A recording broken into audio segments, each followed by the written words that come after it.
Bon matin tout le monde, j'espère que vous allez bien. Donc, dans la vidéo d'aujourd'hui, je vais vous expliquer le travail à faire de la semaine. Donc, si vous allez dans notre classroom, dans nos travaux et devoirs de la semaine 3, on a l'atelier d'écriture sur les super-héros. Quand vous descendez, vous avez le Google Form ainsi qu'un plan PDF. Donc, vous cliquez sur les deux. On va commencer avec celui-là. Puis ensuite, vous cliquez sur l'autre. Ça vous ouvre ça ici. On va le regarder tantôt. C'est nos notes de cours qu'on avait avant le confinement. On va commencer avec le Google Form ici. Donc, pour une deuxième semaine, on est de retour avec le Google Form. Cette semaine, c'est un petit peu différent. Là, si vous lisez l'introduction qui est ici, vous voyez que cette semaine, vous allez devoir développer vos idées en écriture. Vous allez devoir organiser vos sous-aspects en utilisant des marqueurs de relations logiques. Vous allez devoir faire des liens avec l'exercice de la semaine dernière parce que dans le fond, vous allez pouvoir vous inspirer de la carte mentale que vous avez faite de Superman pour justement élaborer un plan complet de développement pour un texte descriptif sur un héros de votre création. Donc, vous allez devoir créer un super-héros. Vous allez pouvoir utiliser différents outils pour faire votre rédaction. Donc, vous allez voir, vous allez avoir un tableau de marqueurs de relations, un pour des synonymes, des choses comme ça. Après avoir fait votre plan, vous allez devoir rédiger un seul paragraphe de développement. Vous allez avoir entre 2 et 3 aspects à faire, ainsi que des sous-aspects. Donc, par exemple, vous pourriez parler de l'apparence physique de votre super-héros, parler de son code moral ou de ses pouvoirs. Puis par la suite, vous en choisissez un seul pour le développer en paragraphe, donc écrire. Puis à la fin de tout ça, vous allez pouvoir faire une auto-évaluation de vos compétences. Donc, vous allez voir, il y a un exemple à la fin d'un plan qui est fait, puis d'un texte descriptif. Puis là, vous allez pouvoir regarder si ça ressemble à ce que vous avez fait. Puis ensuite, vous allez devoir remettre votre travail en respectant les consignes de chacun de vos enseignants. Moi, je vous demanderais de me l'envoyer par courriel ou par Classroom. J'aimerais vraiment que le plus d'entre vous me l'envoient d'ici vendredi matin. Comme ça, je vais pouvoir l'utiliser dans mon corrigé de vendredi. En fait, le vidéo corrigé de vendredi, ça va être vraiment de faire de la rétroaction sur les textes que je vais avoir reçus. Donc, je vais prendre les textes de ceux qui vont me l'avoir envoyé, puis je vais pouvoir faire des commentaires et tout ça. Vous allez pouvoir regarder ça, puis voir de un votre texte, puis voir le texte des autres. Je vais évidemment faire ça anonyme, là, vous n'allez pas savoir qui a écrit quel texte, donc ne vous inquiétez pas. Pour le form, pour le remplir, bien évidemment, ceux qui ont des petits astérix, c'est qu'ils sont obligatoires. Donc, ton nom, tu vas l'écrire. Donc, tu écris ton nom complet, ici. Ton groupe, tu vas écrire de quel groupe tu es. Puis ensuite, tu vas faire suivant. Donc, 109 parce que moi, j'enseigne au groupe 109, mais si jamais vous êtes dans un autre groupe, vous écrivez seulement votre groupe. On te demande de faire la lecture de l'introduction qui est ici. Donc, tu vas lire le petit texte qui est ici. Ensuite, tu vas cocher « J'ai lu cette introduction en sachant que je devrais écrire la suite. » Donc, le paragraphe qui suivra. Donc, c'est un texte descriptif sur un super-héros. Donc, tu dois écrire ton super-héros à toi. J'ai nommé mon super-héros. Donc, tu vas lui donner un nom. En t'inspirant de la carte conceptuelle qui est ici, comme la carte conceptuelle de la semaine passée, mais tu vas élaborer ton plan. Là, n'essayez pas d'écrire sur cette carte-là, c'est vraiment une image qu'on a mis, mais par contre, vous pouvez utiliser une feuille mobile pour le faire, par exemple. Donc, vous allez pouvoir écrire votre sujet, donc le nom de votre super-héros, et vos 3 aspects, ou 2 aspects. Ceux qui ont vraiment de facilité en écriture, je vous invite à en faire 3. Ça va vous faire encore plus travailler, plus développer votre créativité. Puis si jamais vous trouvez que c'est une montagne d'en faire 3, ben faites-en juste 2. Puis ensuite, les aspects vont être complétés des sous-aspects. Donc, 2 sous-aspects, voire 3, si vous avez d'autres choses à dire sur votre super-héros. Donc, par exemple, ça pourrait être un super-héros. Ici, si on pense à Superman, puis on aurait l'aspect physique. Donc, il y a une cape rouge, ou je me souviens plus, rouge et bleu. Il y a un S sur sa poitrine. Puis, il y a des super souliers noirs, par exemple, ici. Une fois que ça va être fait sur la feuille mobile, vous faites « J'ai complété le plan du développement de mon texte ». Évidemment, ce plan-là, vous n'aurez pas à me l'envoyer. Je vais juste vous demander d'avoir les textes. Là, à partir de ça, vous allez être prêt à faire votre rédaction. Pour faire la rédaction, vous allez pouvoir utiliser les outils qui sont ici. OK? Donc, si je remonte en haut, là, le premier, c'est pour le vocabulaire. Donc, surtout des synonymes, parce qu'on se souvient que c'est important de ne pas répéter. Donc, on va éviter les répétitions.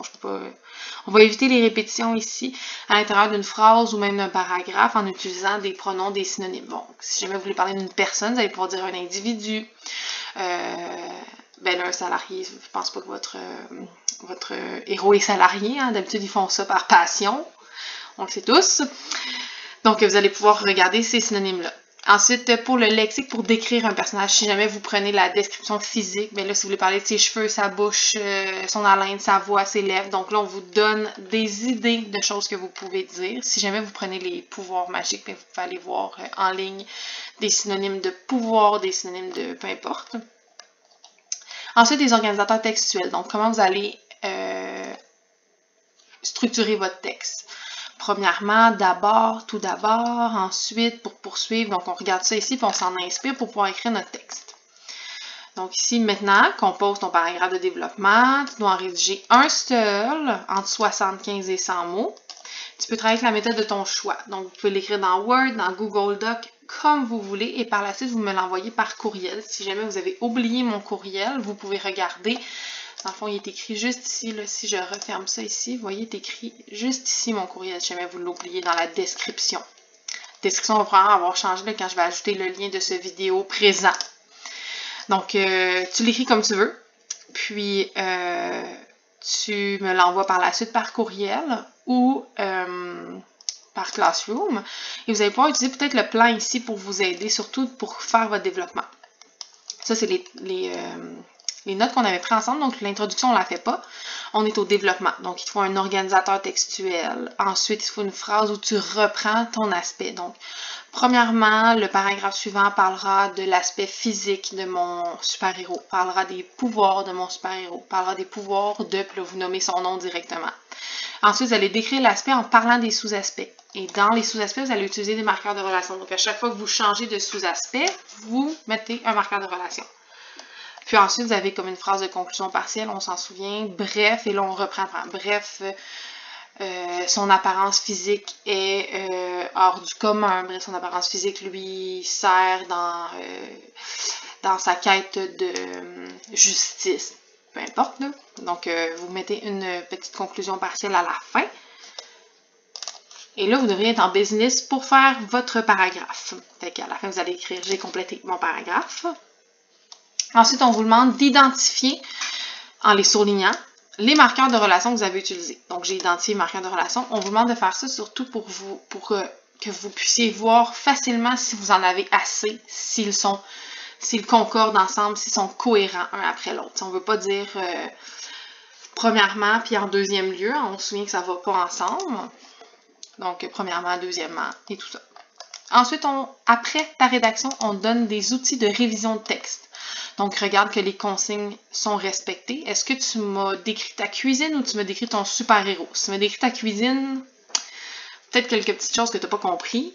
Mais si tu me décris un super-héros, bah, tu es pas mal proche de respecter le plan et les consignes. Est-ce que tu as le bon nombre de mots? Est-ce que ton organisation est correcte? Donc, est-ce que tu as des organisateurs textuels qui sont cohérents ensemble? Comme je disais, est-ce que tu mets des marqueurs de relation pour lier tes idées? Est-ce que tu t'es corrigé? Donc, qualité de la langue. Comment tu as construit tes phrases? Est-ce que tu as regardé ton vocabulaire pour éliminer les répétitions? Est-ce que tu as regardé dans le dictionnaire? Est-ce que tu as regardé les accords dans le groupe du verbe, dans le groupe du nom? Les adjectifs, les noms, tout ça. Donc, c'est important de regarder ça. Et les erreurs fréquentes à surveiller. Donc, on ne va pas écrire le verbe parler parce qu'on ne peut pas parler, on écrit. On va varier l'emploi des verbes avoir et être. Si tu as juste avoir puis être, c'est un petit peu redondant, ça vient dans la répétition. Vous allez regarder vos verbes qui sont bien écrits, hein? Vendu, vendre. Confusion des homophones. Les homophones, il y a souvent beaucoup d'erreurs, donc on va les regarder. Puis la virgule, est-ce qu'on se souvient qu'il faut isoler le complément de phrase ou l'organisateur textuel? Fait que si on dit premièrement, on va mettre une virgule après. Donc on regarde ces choses-là. Puis ici, à partir de là, c'est vraiment comme le corriger, si on veut. Donc on te montre un exemple qui est déjà fait, puis on te demande, est-ce que ça ressemble à ce que tu as fait? Puis est-ce que tu as eu de la facilité à planifier ton développement ou ça a été plus difficile? Donc, tu vas cocher, ben moi, j'ai trouvé ça plus difficile de faire un plan, j'ai trouvé ça facile, peu importe. Puis ici, on te donne un exemple de texte écrit. Donc, ce que tu aurais pu faire. Est-ce que toi, ça ressemble à ça?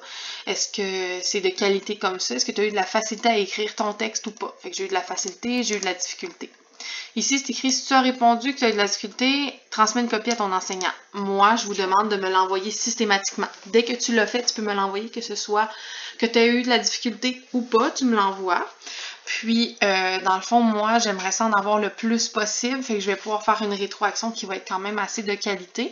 Puis, on va pouvoir justement voir différents textes. Puis, on va pouvoir les analyser ensemble. Fait que si jamais ça a été facile, ben envoie-moi-le. Puis, si ça a été difficile, envoie-moi-le. Puis, si ça a été moyen, tu me l'envoies pareil. Dans le fond, dès que tu l'as fait, tu me l'envoies.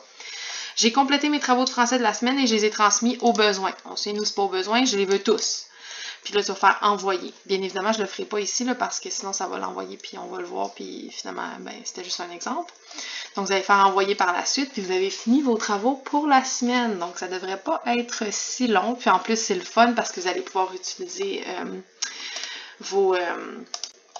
votre créativité pour ce faire, donc c'est super intéressant. Sinon, je vous rappelle que vendredi, je vais faire une vidéo rétroactive, donc j'aimerais que vous me l'envoyiez avant vendredi matin, disons, si vous êtes capable de me l'envoyer jeudi, c'est encore mieux. Puis sur ce, ben, je vous souhaite de passer une belle semaine, puis on se revoit vendredi.